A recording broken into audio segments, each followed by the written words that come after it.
Hello student, हम लोग science का फर्स्ट चैप्टर पढ़ते हैं। क्लास 10th का फर्स्ट चैप्टर है रासायनिक अभिक्रिया एवं समीकरण, जिसको इंग्लिश में कहते हैं केमिकल रिएक्शन एंड इक्वेशन। ठीक है, इसमें हम लोग रिएक्शन को पढ़ने से पहले हम लोग बेसिक्स परिवर्तन के बारे में देख लेते हैं, जो कि हम लोग क्लास 8 में, क्लास 9 में भी पढ़े हैं। सबसे पहला टॉपिक है हमारा भौतिक परिवर्तन। भौतिक परिवर्तन को इंग्लिश में कहते हैं फिजिकल चेंज।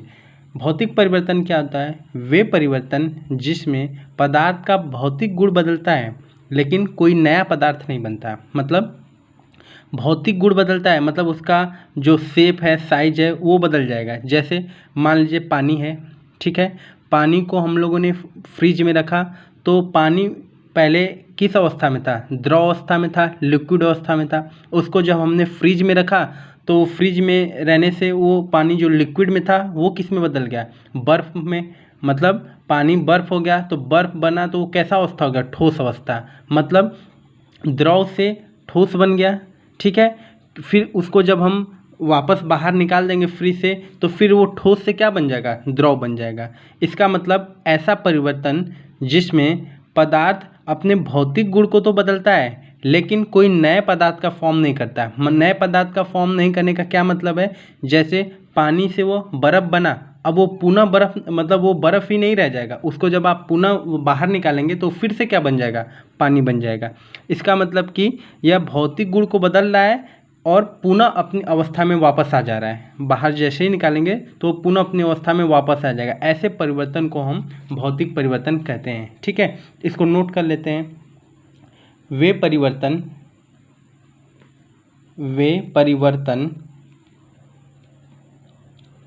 जिसमें पदार्थ का भौतिक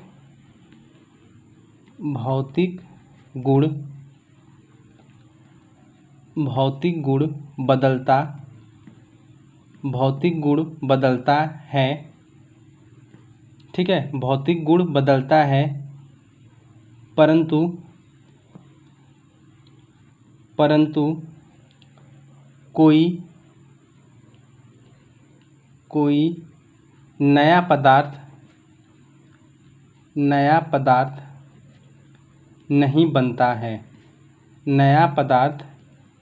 बनता है। उसे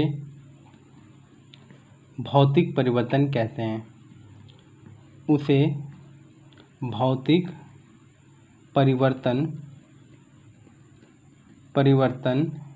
कहते हैं। ठीक है, फिर से, भौतिक परिवर्तन वह परिवर्तन होता है जो अपने भौतिक गुण को तो बदल रहा है लेकिन कोई नया पदार्थ नहीं बना रहा है। ठीक है, जैसे पानी है, पानी द्रव अवस्था में है, जब उसे हम फ्रिज में रखें तो द्रव से किस में बदल गया? वो सॉलिड में हो गया, ठोस अवस्था में हो गया।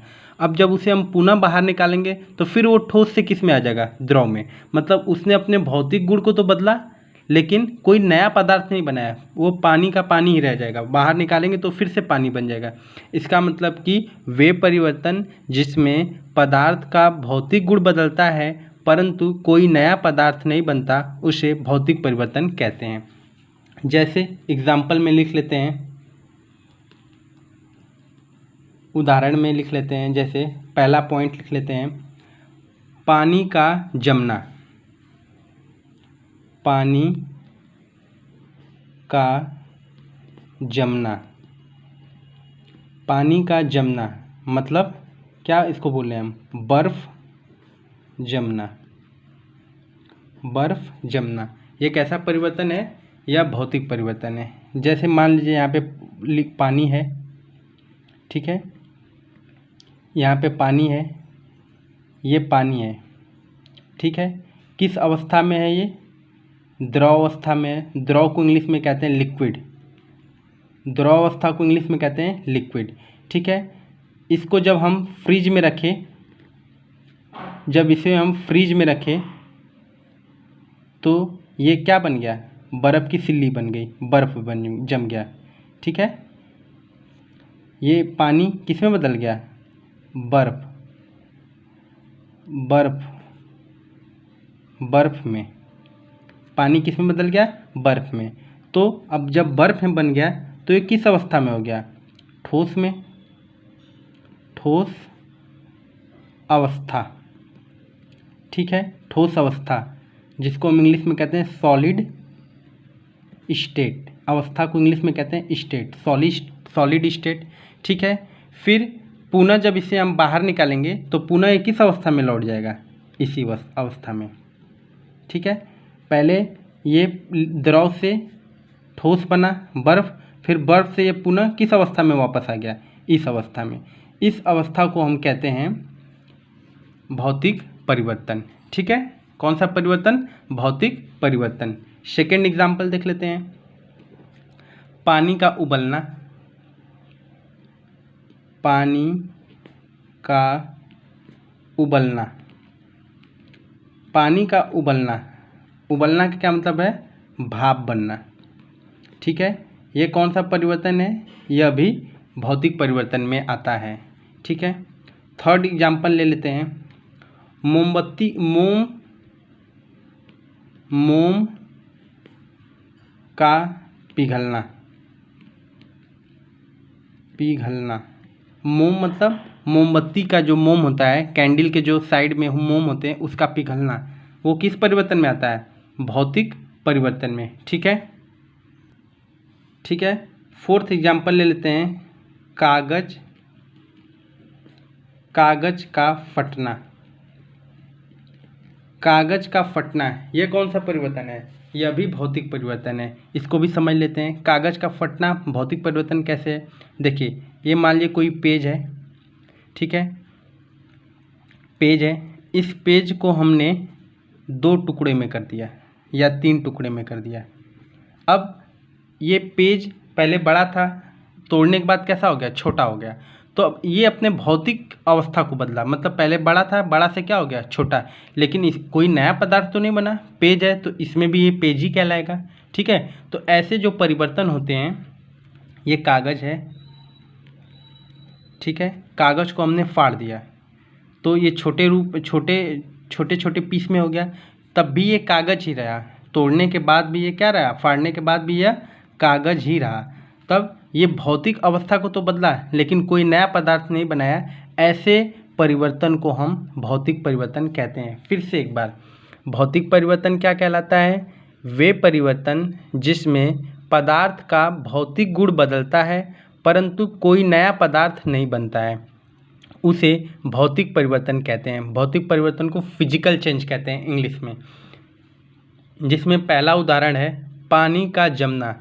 पानी का जमना का मतलब क्या, बर्फ़ जमना। पानी जब द्रव था, पहले कैसा था द्रव, जब हम फ्रिज में रखे तो जम गया, जम के किस अवस्था में आ गया, ठोस अवस्था में, ठीक है। देखिए अपने अवस्था को तो ये चेंज कर दिया, द्रव से ठोस, ठीक है। फिर से जब मैंने बाहर निकाला तो ये द्रव से ठोस से फिर किस में चला गया, द्रव, मतलब ये बर्फ़ से फिर क्या बन गया, पानी, मतलब ये पुनः अपनी अवस्था में वापस लौट गया। तो ऐसे जो परिवर्तन कहलाते हैं वह भौतिक परिवर्तन होते हैं, पहला एग्जाम्पल। दूसरा क्या है, पानी का उबलना। पानी का उबलना जो है, मतलब उबलने का क्या मतलब है, भाप बनना। पानी का भाप बनना भी भौतिक परिवर्तन कहलाता है, ठीक है। थर्ड एग्जाम्पल, मोम का पिघलना।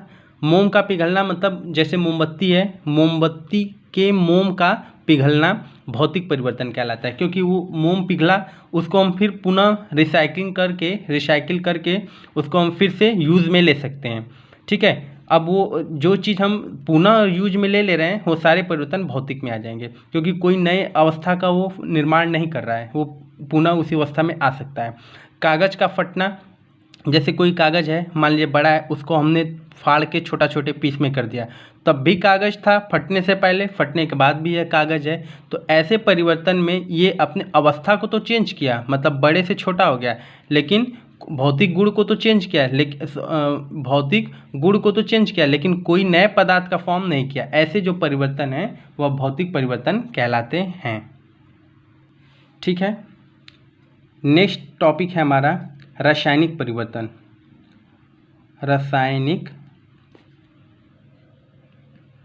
रासायनिक परिवर्तन। रासायनिक परिवर्तन। रासायनिक परिवर्तन को इंग्लिश में कहते हैं केमिकल चेंज। Chemical change. रासायनिक परिवर्तन को इंग्लिश में कहते हैं केमिकल चेंज। रासायनिक परिवर्तन क्या कहलाता है? वह परिवर्तन जिसमें पदार्थ मूल रूप से नए पदार्थ में बदल जाता है, ठीक है, अर्थात इसमें हम पदार्थ के संगठन में परिवर्तन हो जाता है, उसे रासायनिक परिवर्तन कहते हैं। रासायनिक परिवर्तन क्या होता है? रासायनिक परिवर्तन वह परिवर्तन है जो अपनी अवस्था को चेंज कर लिया लेकिन फिर पुनः अपनी अवस्था में वापस नहीं आ सकता, ठीक है, पुनः अपनी अवस्था में वापस नहीं आ सकता। ऐसे परिवर्तन को हम रासायनिक परिवर्तन कहते हैं। जैसे दूध से दही बनना।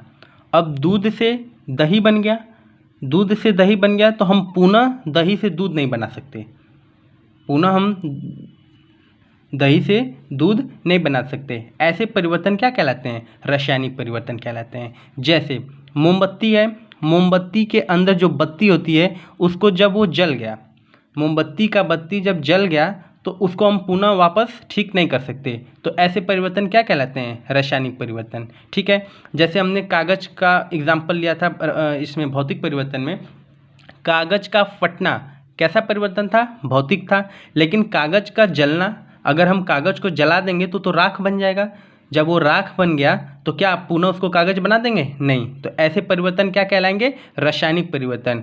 मतलब जो अपनी अवस्था को तो चेंज कर रहे हैं लेकिन पुनः अपनी अवस्था में वापस नहीं आ रहे हैं, ऐसे परिवर्तन रासायनिक परिवर्तन कहलाते हैं, ठीक है। तो इसको नोट कर लेते हैं। वह परिवर्तन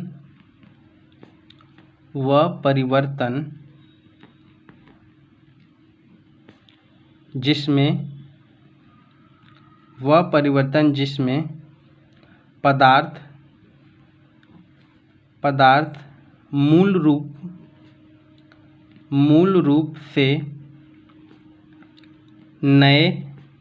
पदार्थ मूल रूप से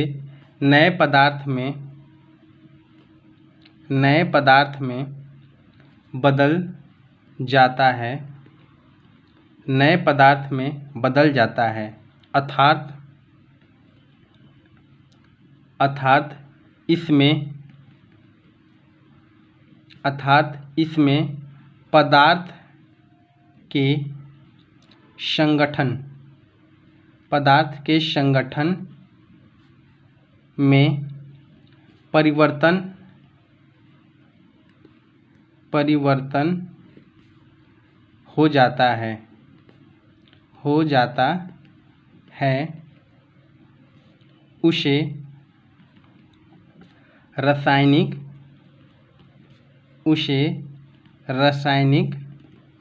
परिवर्तन हो जाता है, उसे रासायनिक परिवर्तन कहते हैं। फिर से, वह परिवर्तन जिसमें पदार्थ मूल रूप से नए पदार्थ में बदल जाता है, अर्थात इसमें पदार्थ के संगठन में परिवर्तन हो जाता है, उसे रासायनिक परिवर्तन कहते हैं। मतलब कोई भी पदार्थ है जब अपने स्टेट को चेंज कर देता है, मतलब अपनी अवस्था को चेंज कर देता है, पुनः अपनी अवस्था में अगर नहीं आता है तो ऐसे परिवर्तन क्या कहलाते हैं? रासायनिक परिवर्तन। जैसे हम कुछ एग्जाम्पल देख लेते हैं, ठीक है। जैसे हम उदाहरण देख लेते हैं। एग्जाम्पल नंबर फर्स्ट, जैसे लोहे में जंग लगना। लोहे में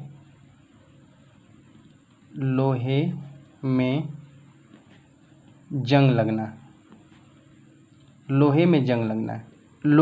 लगना रासायनिक परिवर्तन कैसे है? अब जैसे लोहे में जंग लग गया तो आप उसे पेंटिंग करके ठीक कर सकते हैं, ठीक है, पेंटिंग करके ठीक कर सकते हैं, मतलब कुछ टाइम तक उसको यूज कर सकते हैं, लेकिन आप पुनः उसको पहले जैसा लोहा नहीं बना सकते। जैसे कोई लोहा है, अगर उसमें आयरन लग गया, मतलब उसमें जंग लग गया, जब एक बार जंग लग गया तो वो अपनी परत को छोड़ने लगता है, ठीक है, तो उसके जो रूप हैं वो, मतलब उसके जो स्वरूप हैं वो बदलने लगेंगे, मतलब वो लोहा क्या हो जाएगा? कमज़ोर होने लगेगा। तो आप उसको क्या कर सकते हैं? उसको आप बालू कागज़ से रगड़ के उसमें पेंट का लेपिंग कर सकते हैं, मतलब उसको पेंट कर सकते हैं। तो पेंट करेंगे तो वो जो लोहा है उसकी आयु कुछ टाइम के लिए बढ़ेगी। अब ऐसा नहीं है कि वो पुनः पीछे की तरह हो जाएगा, मतलब जैसे पहले था वैसे हो जाएगा, ऐसा नहीं होगा। मतलब एक बार लोहे में जंग लग गया तो लोहा खराब हो चुका, उसको आप पेंटिंग करके कुछ समय तक चला सकते हैं, लेकिन उसे पुनः पहले की तरह नहीं कर सकते, क्योंकि उसके ऑक्साइड उसमें हो जाते हैं ना, तो वो आयरन लग जाता है। ठीक है, आयरन ऑक्साइड उसमें होने की वजह से उसमें जंग लग जाता है। जब जंग लग जाएगा तो उसको आप पुनः हमेशा पहले की तरह ठीक नहीं कर पाएंगे। तो इसलिए जो लोहे में जंग लगना है वह कैसा परिवर्तन है? रासायनिक परिवर्तन। ठीक है, एक और एग्जाम्पल लेते हैं, कोयले का जलना। कोयला, अब कोयला है, कोयले को आप जला दिए तो क्या फिर से आप उसको फिर से कोयला बना सकते हैं क्या? नहीं। जब एक बार जल गया तो उसका काम खत्म हो गया। तब इसका मतलब वो कैसे परिवर्तन में आएगा? रासायनिक परिवर्तन में, पुनः अपनी अवस्था में वापस नहीं ला सकते। जैसे कोयला है तो पहले सॉलिड था, ठोस था, उसको आपने जलाया तो अब वो राख बन गया, वो पुनः अपनी अवस्था में वापस नहीं आ सकता। इसलिए ये कैसा परिवर्तन है? रासायनिक परिवर्तन है। तो सेकेंड एग्जाम्पल हम ले लेते हैं, कोयले का जंग लगना या कोयले का जलना। लोहे में जंग लगना पहला है, दूसरा क्या है? कोयले का जलना। ठीक है, थर्ड एग्जाम्पल है जो हमारे नॉर्मल लाइफ में यूज होता है। जैसे हम खाना खाते हैं, ठीक है, तो खाना जब खाते हैं तो वो पच जाता है, तो खाना अगर पच गया तो क्या आप पुनः उसको फिर से खाना बना सकते हैं? नहीं। इसका मतलब कि वो कैसा परिवर्तन है? रासायनिक परिवर्तन, क्योंकि रासायनिक परिवर्तन में हम कोई भी चीज़ को अपनी अवस्था के चेंज होने के बाद उसको पुनः अपनी अवस्था में नहीं ला सकते। इसका मतलब भोजन का पचना भी कैसा परिवर्तन है? रासायनिक परिवर्तन है। भोजन का पचना या भोजन का पाचन कैसा परिवर्तन है? रासायनिक परिवर्तन है। ठीक है, अच्छा, फोर्थ एग्जाम्पल देख लेते हैं एक नॉर्मल लाइफ में। जैसे दूध से दही बनना, दूध से दही बनना, दूध से दही को इंग्लिश में कर्ड कहते हैं। ठीक है, दूध को क्या कहते हैं? मिल्क, और दही को कर्ड। दूध से अगर दही बन गया तो क्या आप दही से फिर दूध बना सकते हैं क्या? पॉसिबल नहीं है। इसका मतलब कि जब ये दूध अपनी अवस्था को चेंज करके दही बनाया तो दही से हम फिर पुनः दूध नहीं बना सकते। इसका मतलब कि ये कैसा परिवर्तन है? रासायनिक परिवर्तन है। एक और एग्जांपल ले लेते हैं दूध से ही रिलेटेड, दूध का फटना ये कैसा परिवर्तन है? यह भी रासायनिक परिवर्तन है, क्योंकि दूध अगर फट गया तो आप उसे पुनः दूध नहीं बना सकते। ठीक है, तो ऐसा परिवर्तन क्या कहलाता है? रासायनिक परिवर्तन। तो दूध का फटना कैसा परिवर्तन है? रासायनिक परिवर्तन है। यह सारे एग्जाम्पल जितने भी हमने पढ़े ये सारे किसके एग्जाम्पल हैं? रासायनिक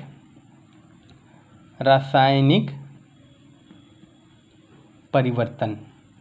ठीक है, रासायनिक परिवर्तन। तो इस वीडियो में हम लोगों ने क्या क्या पढ़ा? भौतिक परिवर्तन के बारे में पढ़ा। भौतिक परिवर्तन क्या होता है? वह परिवर्तन जो अपनी अवस्था को चेंज करके पुनः अपनी अवस्था में वापस आ जाए, ऐसे सारे परिवर्तन क्या कहलाते हैं? भौतिक परिवर्तन। ठीक है, दूसरा परिवर्तन हमने पढ़ा रासायनिक परिवर्तन। रासायनिक परिवर्तन क्या होता है? रासायनिक परिवर्तन वह परिवर्तन है जो अपनी अवस्था को चेंज करता है तो पुनः अपनी अवस्था में वापस नहीं आ सकता। ऐसे जितने भी परिवर्तन हैं वह सब क्या कहलाते हैं? रासायनिक परिवर्तन। रासायनिक परिवर्तन के जो उदाहरण है, पहला है लोहे में जंग लगना, दूसरा है कोयले का जलना, तीसरा है भोजन का पाचन, चौथा है दूध से दही बनना, पांचवा है दूध का फटना। ये सारे परिवर्तन क्या कहलाते हैं? रासायनिक परिवर्तन। तो इस वीडियो में हम लोगों ने भौतिक परिवर्तन और रासायनिक परिवर्तन को देखा। ठीक है, नेक्स्ट वीडियो में हम लोग आगे की टॉपिक को स्टडी करेंगे। ठीक है, थैंक यू सो मच।